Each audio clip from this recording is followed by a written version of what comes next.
I do, I said, my voice trembling with a mix of joy and trepidation.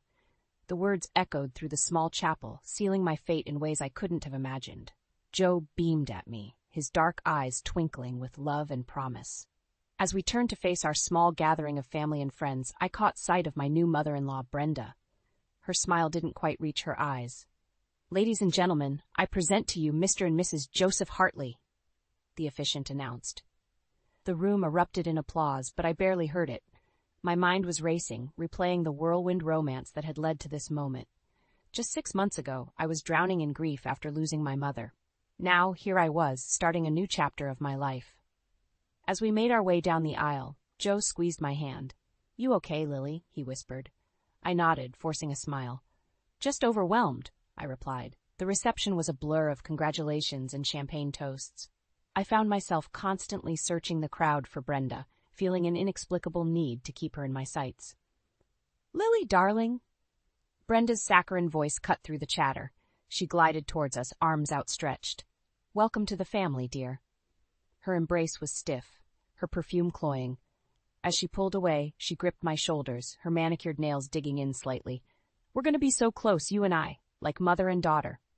I swallowed hard, unsure how to respond. Joe, oblivious to the tension, wrapped an arm around his mother. "Isn't this great, Mom? I couldn't be happier." Brenda's eyes never left mine. "Oh yes, it's just wonderful." The rest of the evening passed in a haze.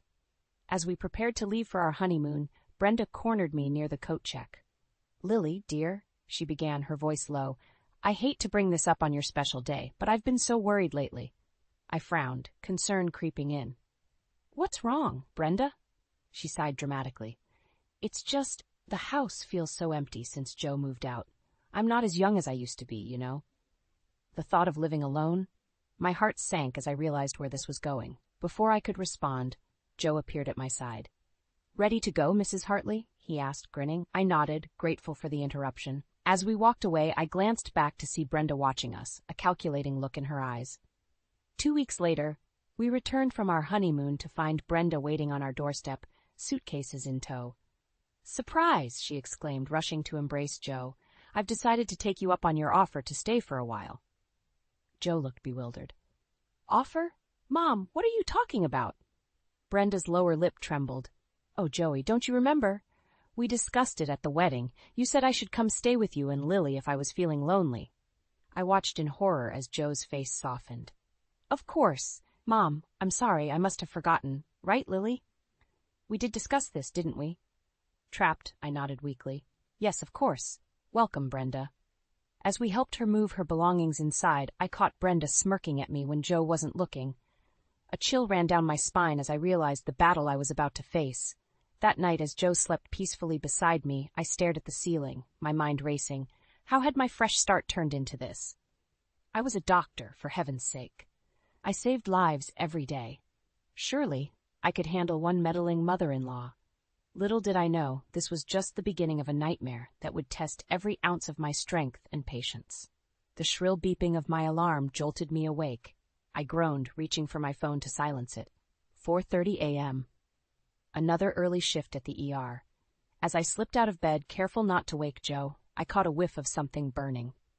Panic surged through me as I rushed downstairs, only to find Brenda in the kitchen, surrounded by smoke. "Oh, good morning, dear," she chirped, waving a dishcloth at the smoking toaster. "I thought I'd make you breakfast before your shift." I forced a smile, my heart still racing. "That's thoughtful, Brenda, but I really need to get ready." Her face fell. "But I went to all this trouble. The least you could do is sit down and eat." Guilt gnawed at me as I glanced at the clock. "I'm sorry, I just don't have time." Brenda's eyes narrowed. "I see. Well, don't let me keep you from your important work." The drive to the hospital was tense, my mind replaying Brenda's words. By the time I arrived, I was already exhausted. "Rough night, Dr. Hartley?" my colleague Sarah asked as I entered the ER. I sighed. "You have no idea." The shift was brutal. A multi-car pileup had us working nonstop for hours. As I was finishing up with a patient, my phone buzzed. A text from Joe. "Mom says you left without eating. Everything okay?" I bit back a groan. Before I could respond, Sarah called out, "Lily, we need you. Cardiac arrest coming in." By the time I got home, I was dead on my feet. The house was spotless, and the aroma of a home-cooked meal filled the air. "Welcome home, honey," Joe greeted me with a kiss. "Mom made dinner. Isn't she amazing?" Brenda appeared, all smiles. "I hope you're hungry, Lily. I've been cooking all day." I plastered on a smile. "It smells wonderful. Thank you, Brenda." As we sat down to eat, Brenda dominated the conversation, regaling Joe with tales of her day. I pushed my food around, too tired to eat. "Lily, dear," Brenda's voice cut through my haze. "Don't you like the food? I made it especially for you." "It's delicious," I lied. "I'm just tired." Joe frowned. "Maybe you're working too hard, honey. Mom was saying earlier that she's worried about you." I looked up, startled. "She was?" Brenda nodded, her eyes wide with feigned concern. "Of course, dear. I told Joey how you rushed out this morning without eating. It's not healthy." "I had an early shift," I started to explain, but Brenda cut me off. "And you're always so tired when you get home. It's not fair to Joey, is it? He needs a wife, not a zombie." Joe shifted uncomfortably. "Mom, I'm sure Lily's doing her best." "Of course she is." Brenda patted his hand. I just worry, that's all. Maybe if she cut back her hours." I stood up abruptly, my chair scraping against the floor. "I'm going to bed. Good night." As I lay in bed, staring at the ceiling, I heard Joe and Brenda's muffled voices downstairs. My stomach churned with anxiety. How had I become the bad guy in my own home? The next morning, I woke to find a note from Joe. "Had to leave early for a meeting. Mom's making breakfast. Love you." I steeled myself before heading downstairs. Brenda was at the stove, humming cheerfully. "Good morning, Lily," she said without turning around. "I hope you slept well. I was just telling Joey how worried I am about you." I gritted my teeth. "Brenda, we need to talk." She turned, her face a mask of innocence. "Of course, dear. What about?"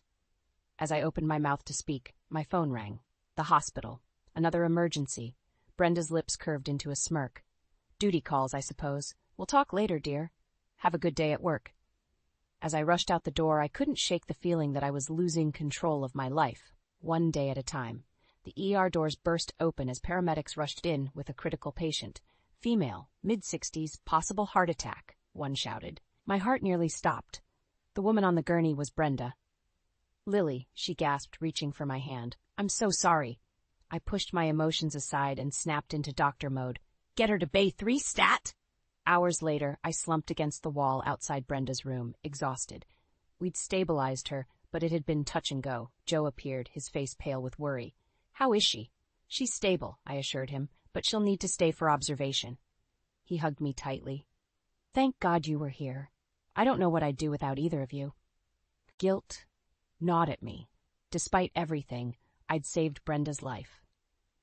But as I watched Joe fuss over his mother, I couldn't help but wonder, would she see this as a peace offering or another reason to resent me? The next few days were a whirlwind. I juggled my shifts with visiting Brenda, all while trying to keep our home running smoothly. Joe was a constant presence at his mother's bedside, leaving me to handle everything else. On the day of Brenda's discharge, I arrived at the hospital to find her holding court with a group of nurses. "Oh, Lily dear," she cooed as I entered. "I was just telling these lovely ladies how fortunate I am to have such a dedicated daughter-in-law. She's been working herself to the bone, hasn't she?" The nurses nodded sympathetically, and I felt a flicker of hope.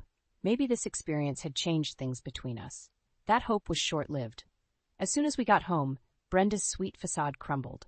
"Well, I suppose I should be grateful you didn't let me die," she sniffed. "Though it would have been nice if you'd visited more. Poor Joey was so worried." I bit my tongue, reminding myself she was still recovering.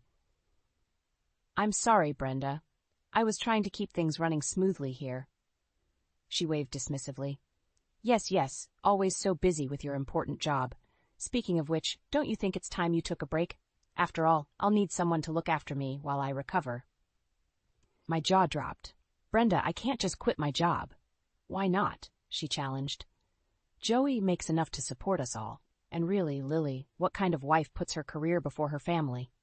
Before I could respond, Joe walked in. "Everything okay in here?" Brenda's eyes instantly filled with tears. "Oh, Joey, I was just telling Lily how overwhelmed I feel. The doctor said I need constant care, and with Lily working such long hours." Joe frowned, turning to me.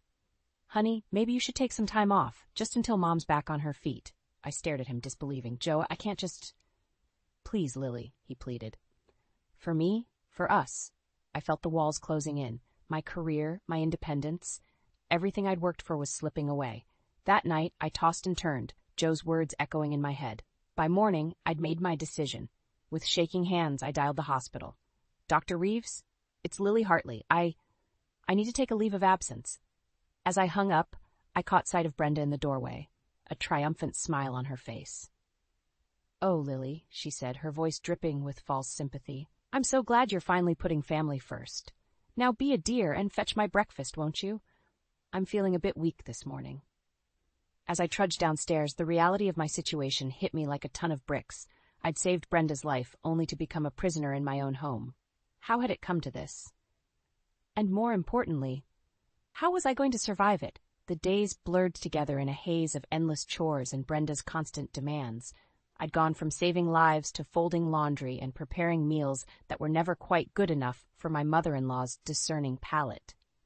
Lily, dear, Brenda's shrill voice pierced through my thoughts. Be a lamb and fetch my reading glasses. I seem to have misplaced them again. I bit back a sigh, forcing a smile. Of course, Brenda. I'll look for them right away. As I searched the house, I caught a glimpse of myself in the hallway mirror. The woman staring back at me was a stranger, pale, tired, with dark circles under her eyes. What had happened to the confident doctor I used to be? Lily, Brenda called again, impatience lacing her tone. What's taking so long? I found the glasses perched on top of her head and wordlessly handed them to her. She sniffed. Really, Lily? You'd think a doctor would be more observant. Oh, wait. You're not a doctor anymore, are you? The word stung, but I swallowed my retort. Joe would be home soon, and I couldn't bear another argument. That evening, as we sat down to dinner, Brenda launched into her usual critique of my cooking. The chicken's a bit dry, don't you think, Joey? And these vegetables are terribly overcooked. Joe, engrossed in his phone, merely grunted in response. You know, Brenda continued, I was thinking, now that Lily's not working, perhaps we should consider redecorating. This house could use a woman's touch. I nearly choked on my water. Excuse me? Brenda waved her hand dismissively. Oh, don't worry, dear. I'll handle everything. After all, I have much more experience in these matters. This is our home, Brenda, I said, my voice trembling with suppressed anger. Joe and I like it the way it is. She turned to Joe, her eyes wide with feigned innocence. Joey, don't you think the house could use some sprucing up? Your father and I always kept our home so lovely. Joe finally looked up from his phone. Yeah, sure, whatever you think, Mom. I stood abruptly, my chair scraping against the floor. I need some air. Outside, I gulped in the cool night air, trying to calm my racing heart. How had I let things get this far? I was a prisoner in my own home, my identity slowly being erased by Brenda's constant manipulations. As I paced the backyard, a memory surfaced. My mother's voice, strong and clear. Never let anyone dim your light, Lily. You're meant to shine. Tears pricked my eyes. What would my mom think if she could see me now? The back door creaked open, and Joe stepped out. Lily?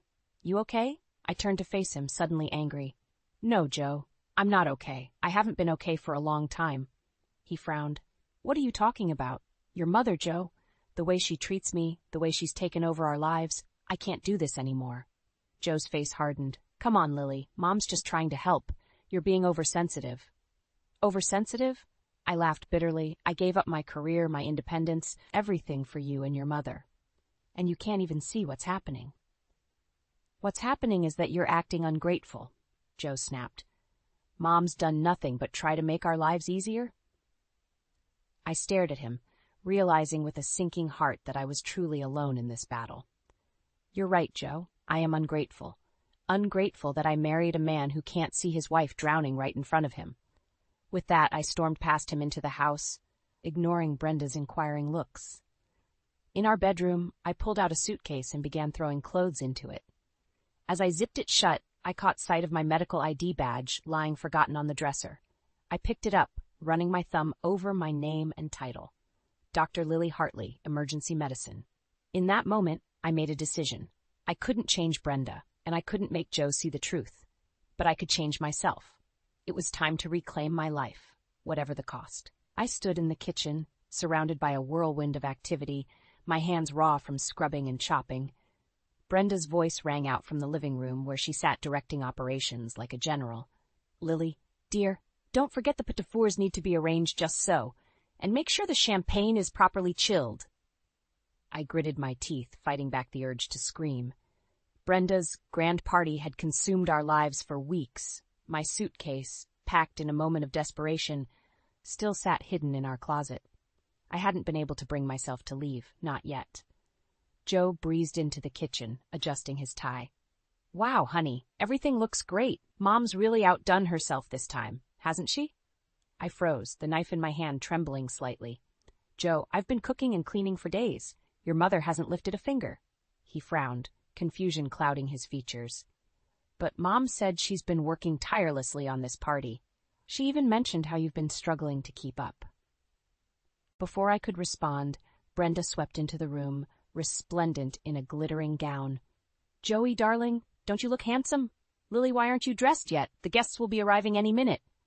I looked down at my flour-stained apron and disheveled appearance. I've been busy preparing everything, Brenda. I haven't had time to... Tsk, tsk, Brenda interrupted, shaking her head. Really, Lily, I expected better from you. This party is so important to me. Couldn't you have made more of an effort? Joe shifted uncomfortably. Mom, maybe you're being a little harsh. Lily's been working hard. Brenda's eyes welled with tears. Oh, Joey, I'm just so disappointed. I wanted everything to be perfect. After all I've been through, is that too much to ask? As Joe moved to comfort his mother, the doorbell rang. Guests had begun to arrive. Lily, go make yourself presentable, Brenda ordered, her tone brooking no argument. And do hurry. The next few hours were a blur of forced smiles and polite small talk. I circulated the room, refilling glasses and passing hors d'oeuvres, all while Brenda held court, regaling her friends with tales of her recovery and how she'd single-handedly planned this magnificent soiree. And of course, I couldn't have done it without my dear daughter-in-law, Brenda announced, beckoning me over. Lily, darling, come here and tell everyone how much you've enjoyed helping me. All eyes turned to me, expectant. I felt a bead of sweat trickle down my back as I struggled to find words. I'm always happy to help family, I managed, my voice barely above a whisper. Brenda's smile tightened.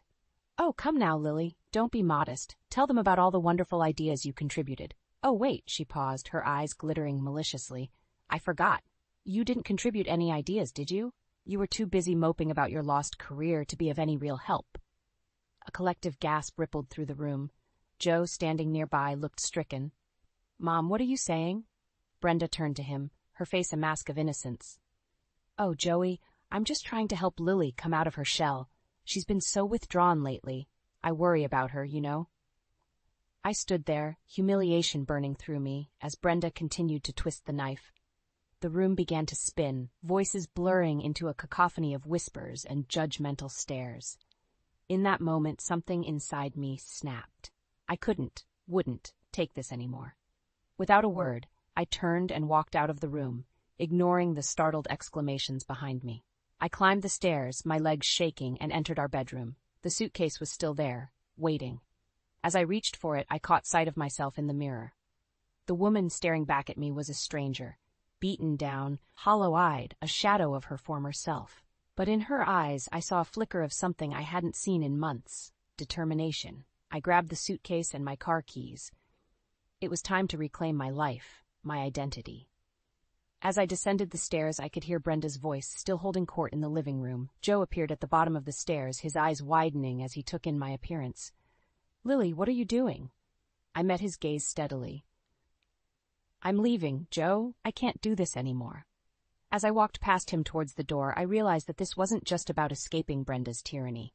It was about finding myself again, the strong, capable woman I used to be. And for the first time in months, I felt a glimmer of hope.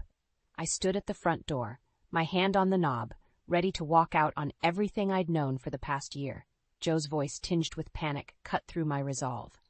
Lily, please, don't do this. We can talk about it. I turned to face him, my voice steady. There's nothing left to say, Joe. I can't live like this anymore. Just as I opened the door, a commotion from the living room caught our attention. A woman's voice, filled with excitement, rose above the murmur of the party. It's her! It's really her! Curiosity overrode my desire to flee. I followed Joe back to the party, where we found a silver-haired woman pointing at me, her eyes wide with recognition. "You're Dr. Hartley, aren't you? The one who saved my life at Rosie's Cafe last year." The room fell silent as all eyes turned to me. I recognized the woman now, Abigail Thompson, the patient I'd resuscitated during my lunch break months ago.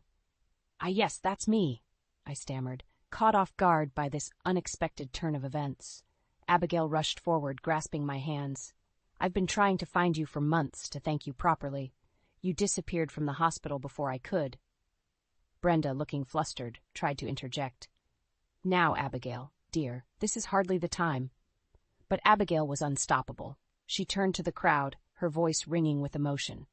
"This woman is a hero. She performed CPR on me when I had a heart attack, kept me alive until the ambulance arrived. I wouldn't be here today if it weren't for her quick thinking and skill." The room erupted in applause and exclamations of admiration. I stood there, overwhelmed by the sudden shift in attention. Joe looked at me with a mixture of pride and confusion. Abigail continued, "But wait, I don't understand. Brenda told us you were just a housewife. Why aren't you practicing medicine anymore?" The room fell silent once again. I could feel Brenda's glare burning into me, daring me to speak the truth. In that moment, something inside me broke free. The months of suppressed anger, frustration, and pain came pouring out. "I gave up my career because of Brenda," I said, my voice gaining strength with each word. "She manipulated her way into our home, made me feel worthless, and slowly stripped away everything that made me who I am." Gasps and murmurs rippled through the crowd. Joe's face paled as he looked between me and his mother. Brenda, her face contorted with rage, stepped forward. "How dare you? After everything I've done for you, this is how you repay me, by humiliating me in front of my friends." Abigail, sensing the tension, placed a protective hand on my arm. "Brenda, what's going on here? What have you done to this poor girl?" As Brenda sputtered and tried to defend herself, more guests began to speak up. They shared stories of how Brenda had spoken ill of me behind my back, painting me as lazy and incompetent. Joe, looking shell-shocked, finally found his voice. "Mom, is this true? Have you been lying to us all this time?" Brenda's facade crumbled. Her eyes darted around the room, searching for an ally and finding none. In a last-ditch effort, she turned to me, her voice dripping with venom. "You ungrateful little witch. I welcomed you into this family, and this is how you repay me? By turning everyone against me?" The room collectively recoiled at her outburst. Joe stepped between us, his face a mask of disbelief and disappointment. "That's enough, Mom. I think you should leave." As Brenda was escorted out, her protests fading into the night, I stood there, trembling. The truth was finally out, but at what cost? Abigail squeezed my hand reassuringly. "You're not alone, Dr. Hartley. We're all here for you." I looked around the room, seeing sympathy and support in the faces of Brenda's former friends. Joe approached me, his eyes filled with remorse. "Lily, I'm so sorry. I had no idea. Can we talk? Please." As the party disintegrated around us, I faced the biggest decision of my life. Could I forgive Joe for his blindness? Could we rebuild what Brenda had so systematically destroyed? Or was it too late to salvage the pieces of my shattered life? The aftermath of Brenda's party left our house in eerie silence. Joe and I sat at opposite ends of the couch, the weight of unspoken words hanging heavy between us. Abigail had insisted on staying, her presence a comforting buffer.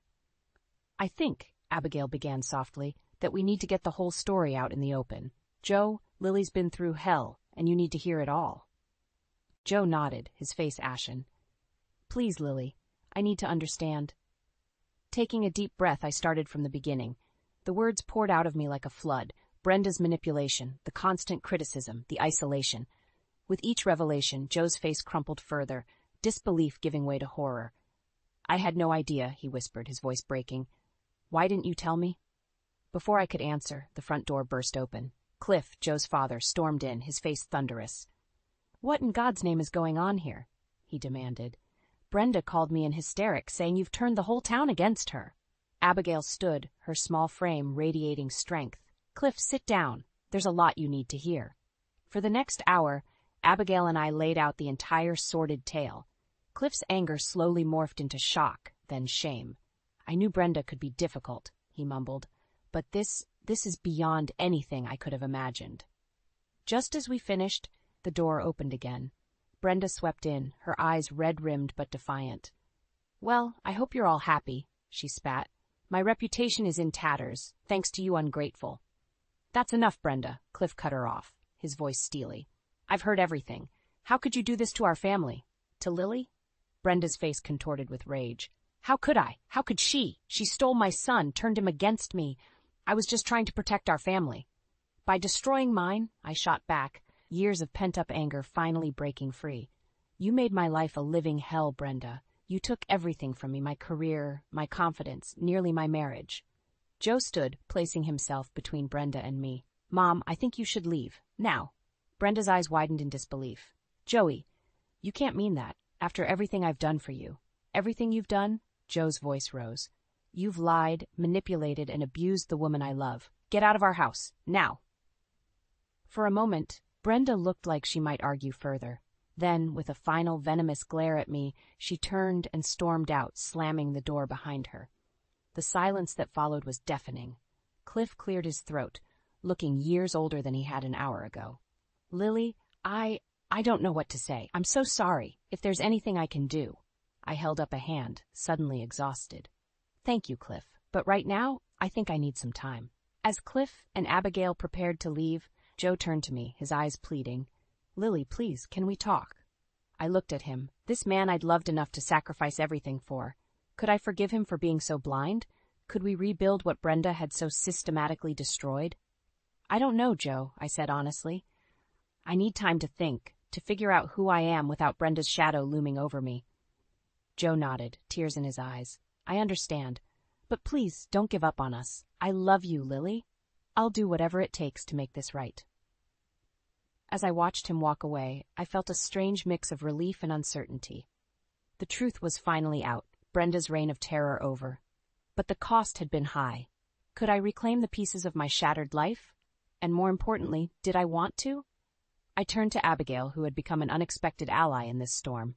"What do I do now?" I asked, my voice barely above a whisper. She squeezed my hand reassuringly.